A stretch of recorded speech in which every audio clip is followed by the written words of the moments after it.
Good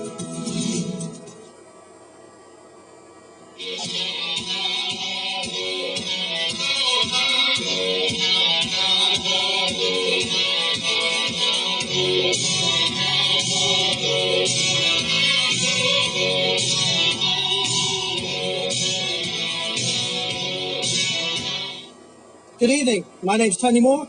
Now let's talk music.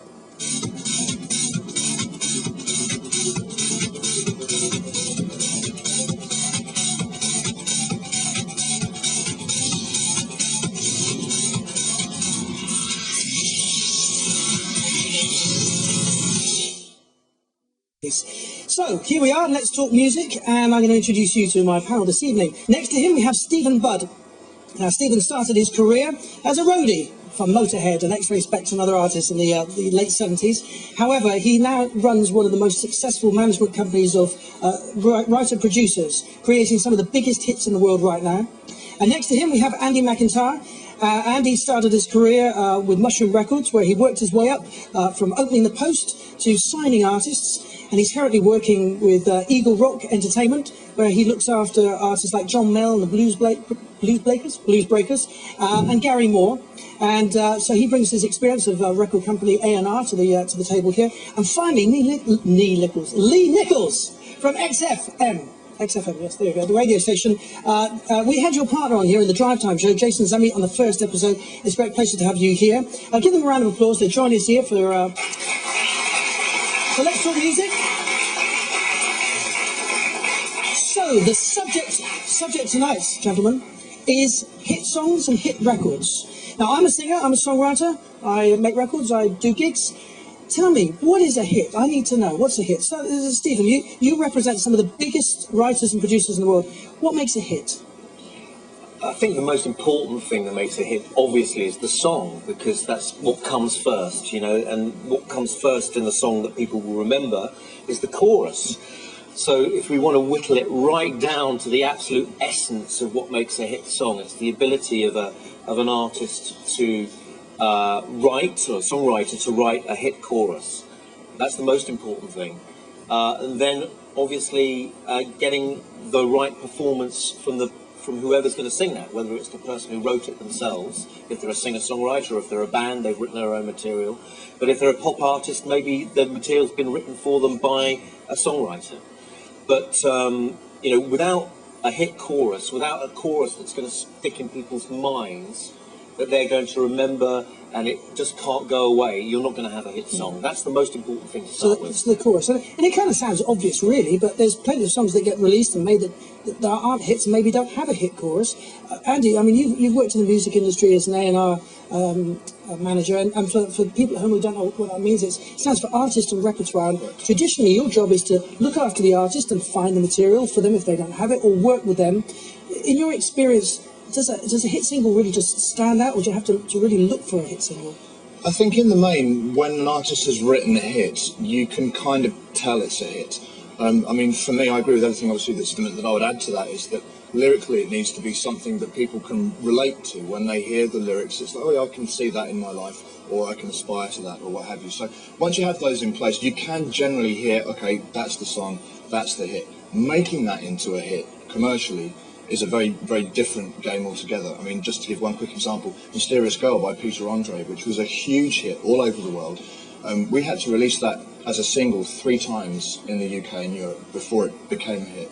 And was that the same arrangement, same production? Exactly the same record. So sometimes timing plays a big part in it. Yeah, timing plays a big part, and you know, there's a whole, obviously, an industry behind turning a hit song into a commercially successful hit record. You know, people have to hear it in order for the chorus to catch in and make it something that they want to own for themselves. Well, I should bring Lee in here because you are part of one of the most important times of radio airplay, the Drive Time show. Yes.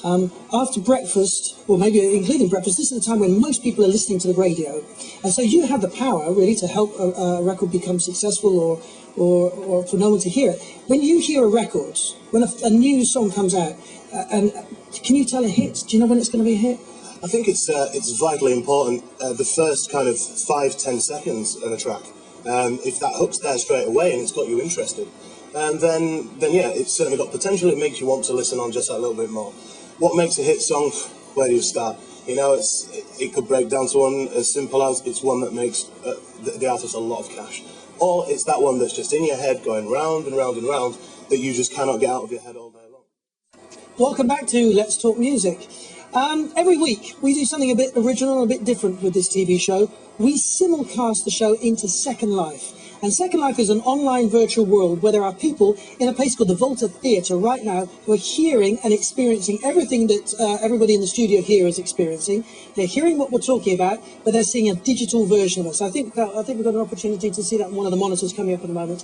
However, they're going to ask us questions, so we're going to take a question from Second Life in the Malta Theatre in just a little while. Before we do that, though, we are going to have a look at the Malta CD chart for the last week. This week's Top 10 Album Chart brought to you by Exotique.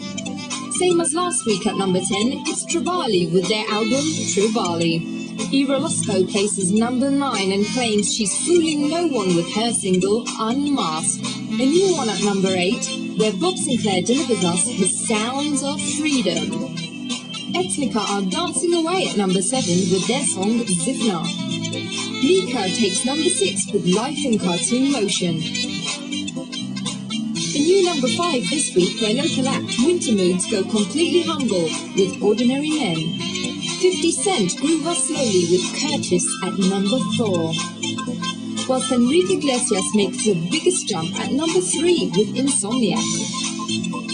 Ives La Rock live up to their single Rise Up by moving to number 2. Now here's a girl that always gives us something to talk about. Ira Losco takes the top spot this week. Well, we're very, very excited to say that Ira Losco, who not only takes the top spots in the Maltese CD charts, but she's here to perform live for us. So will you put your hands together and give her a big round of applause? Ira Losco!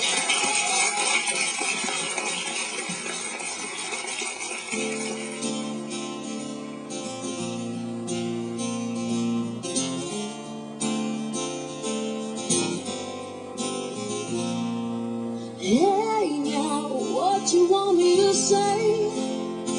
I thought it all up in your head. You always knew I'd be mistake. Hey now, don't you want me to stay now? You never wanted me around. You couldn't wait to shut me out. So it's understood, just to start. And I'm not waiting for you to get out of here, get out of my life now.